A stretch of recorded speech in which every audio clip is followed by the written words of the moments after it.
गांव के कोने पर एक पुराना नीम का पेड़ खड़ा था। उसी पेड़ के नीचे रघु रोज सुबह अपना छोटा सा दाल चावल का ठेला लगाता था। ठेले पर एक बड़ा भगोना दाल का, एक भगोना चावल का और 2-4 कटोरियां। दिन भर मुश्किल से 5-6 ग्राहक आते थे। उस दिन भी धूप तेज थी। रघु अपने ठेले के पास बैठा सोच रहा था कि आज फिर कितना कम धंधा हुआ। तभी एक आदमी जो रोजाना उसके यहाँ खाना खाता था। अरे रघु भाई, तुम ये ठेला चलाकर घर कैसे चलाते हो? रघु ने एक लंबी सांस ली और बोला, क्या बताऊं भैया, मुश्किल से घर का खर्च निकलता है, ऊपर से पुराना कर्ज भी है। अब तो बस इसी में गुजारा कर रहे हैं। अरे यार, दाल चावल बेच के क्या कमाओगे? कभी कुछ नया बनाने का सोचा? नहीं भैया, दूसरा कुछ बनाना आता ही नहीं। खेत भी नहीं है कि खेती करूं, जो आता है वही बेच रहा हूं। देख भाई, अगर आगे बढ़ना है ना तो कुछ अलग करना पड़ेगा। लोग नए स्वाद के पीछे जाते हैं। ये कहकर वो चला गया। रघु की आंखों में सोच के बादल छा गए। सच कह रहा था वो। आखिर क्या बनाऊं जो लोग पसंद करें और अच्छा दाम भी मिले। उसी समय एक महिला अपने छोटे बेटे का हाथ पकड़ कर आई। चल बेटा, दाल चावल खा लेते। नहीं माँ, मुझे दाल चावल नहीं चाहिए, मुझे बिरयानी खानी है। बेटा मुंह बिगाड़ते हुए बोला, बेटा यहाँ बिरयानी नहीं मिलती और वो बहुत महंगी भी होती है। चल दाल चावल खा ले। नहीं, मुझे नहीं खाना। महिला ने मजबूरी में ठेला छोड़ दिया और बेटे को लेकर चली गई। रघु ये सब चुपचाप देख रहा था। उसके मन में एक बिजली सी कौंधी। बिरयानी, हाँ, लोग बिरयानी पसंद करते हैं, महंगी भी है, शायद यही बिके। शाम को जब रघु ने ठेला समेटा और घर पहुंचा तो उसका चेहरा उम्मीद से चमक रहा था। कमला, उसने अपनी पत्नी को आवाज दी।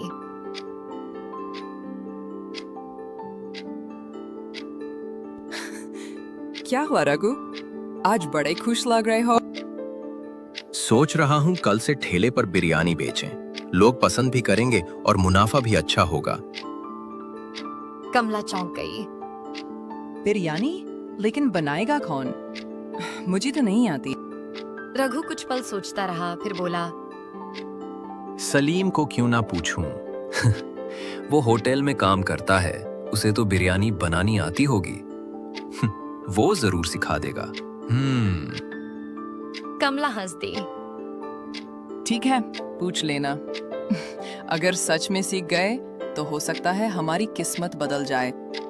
रघु के चेहरे पर उम्मीद की किरण चमक उठी। उस रात वो देर तक बैठा तारों को देखता रहा और मन ही मन ठान चुका था, कल से जिंदगी बदलनी है, किसी भी कीमत पर।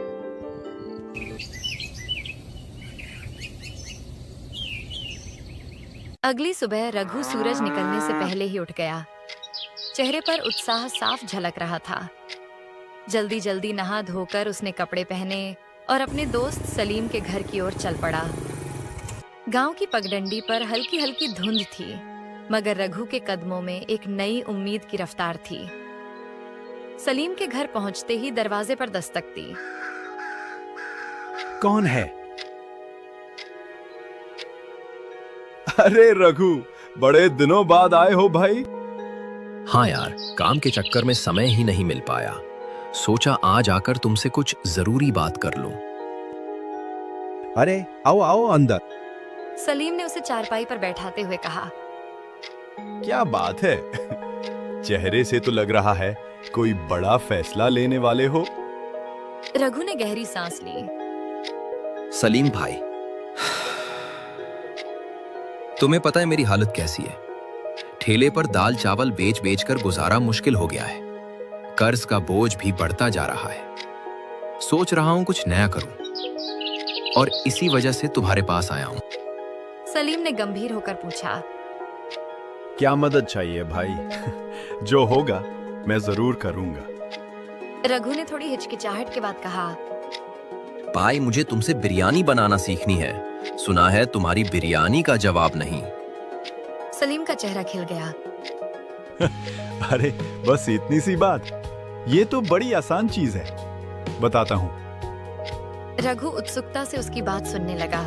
सलीम बोला, सबसे पहले बताओ, मटन की बिरयानी बनाओगे या चिकन की? मटन की।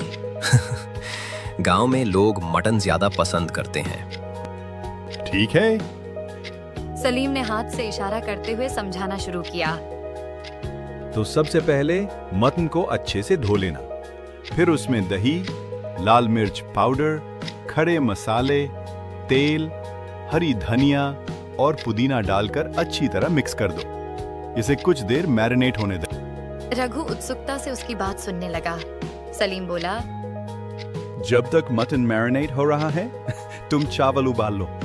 उसमें भी खड़े मसाले और थोड़ा नींबू डालना, इससे खुशबू बढ़ेगी।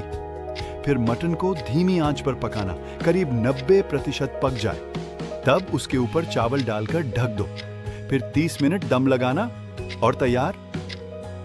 रघु उत्साह से बोला, अरे भाई, ये तो सच में आसान है, बस सही तरीके से पकाना होगा। हाँ, आसान है, लेकिन याद रखना, दम और धीमी आंच ही असली स्वाद लाती है। अगर ये सीख गए तो यकीन मानो लोग उंगलियां चाटेंगे। रघु की आंखों में चमक आ गई। बस भाई, अब ठान लिया है, मटन बिरयानी का ठेला लगाऊंगा। उम्मीद है कुछ कमाई हो जाएगी। तुम मेहनती हो रघु। यकीन मानो, तेरा ठेला गांव में मशहूर होगा। शुक्रिया भाई, तुमने हिम्मत दी।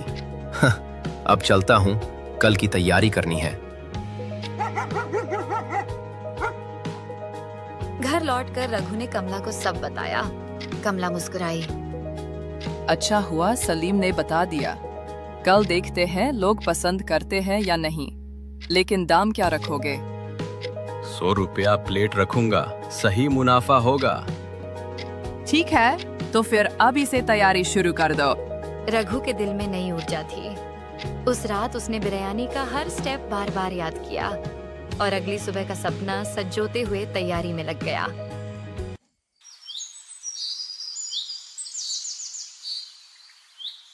सुबह होते ही रघु ने जल्दी जल्दी नहा धोकर काम शुरू कर दिया। उसके चेहरे पर अब पहले जैसी थकान नहीं, बल्कि उम्मीद की चमक थी।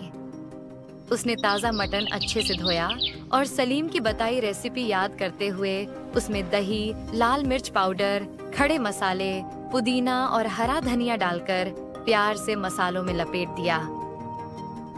कामला, देखना, आज गांव में ऐसा स्वाद फैलेगा कि लोग खुद चल कर आएंगे। हाँ, भगवान करे आज तेरा ठेला लोगों की पसंद बन जाए। मैं भी तेरी मदद करती हूँ। रघु ने चावल उबालते हुए नींबू का रस और मसाले डाले। रसोई से फैलती खुशबू ने खुद रघु को भी भूख महसूस करवा दी। बड़े बड़े हांडों में बिरयानी भरकर उसने ठेला सजाया और गांव के मुख्य चौराहे पर पहुंच गया। जैसे ही बिरयानी का पहला दम खुला, उसकी खुशबू चारों ओर फैल गई। राह चलते लोग रुककर देखने लगे। तभी कल वाली महिला और उसका छोटा बेटा वहां से गुजरे। माँ, देखो देखो, यहाँ मटन बिरयानी है। बच्चा उछलते हुए बोला। महिला चौंक गई। अरे हाँ, यहाँ बिरयानी, वो भी मटन की। चलो आज खाते हैं। दोनों ठेले के पास पहुँचे। भैया, क्या सच में बिरयानी है?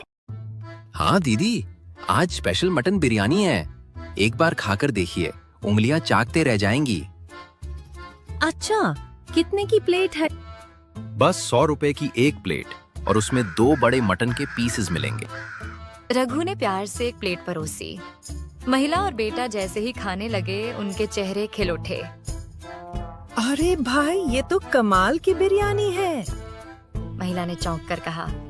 बेटा खुशी से बोला, माँ, ये तो रेस्टोरेंट से भी अच्छी है। एक प्लेट और दे दो। महिला हंसते हुए बोली।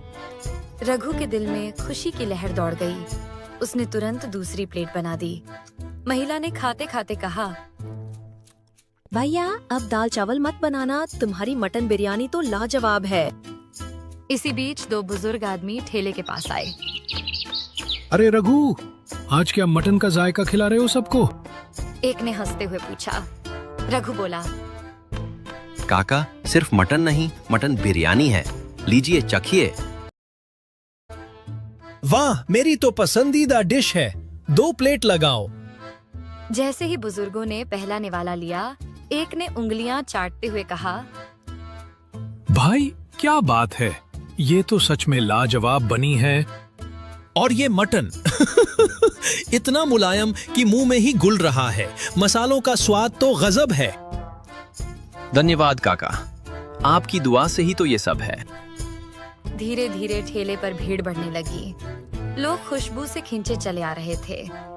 शाम तक बिरयानी का एक भी दाना बाकी नहीं बचा। रघु ने खाली हांडों को देखकर चैन की सांस ली और खुशी से घर लौट आया। कमला, उसने दरवाजे पर कदम रखते ही आवाज दी, आज तो चमत्कार हो गया। एक दिन में उतनी कमाई हुई जितनी महीने भर में नहीं होती थी। कमला खुशी से बोली, सच? वाह भगवान, अब तो हमारा सारा कर्ज उतर जाएगा। तेरा ठेला मशहूर हो गया रघु। रघु ने गहरी सांस ली और कहा, हाँ कमला, आज लगा कि मेहनत और सही सोच से जिंदगी सच में बदल सकती है।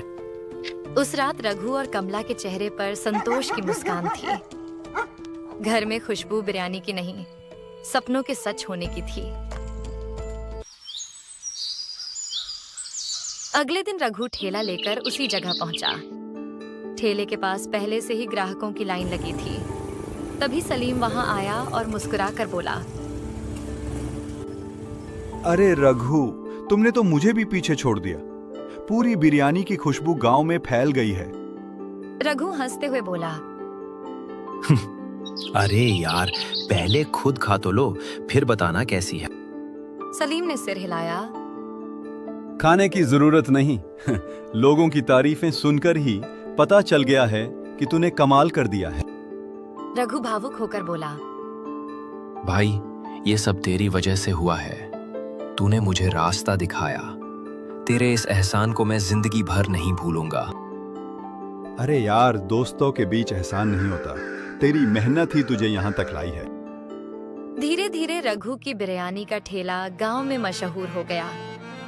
अब वो सिर्फ ठेले वाला नहीं, सबकी पसंदीदा बिरयानी वाला रघु बन चुका था।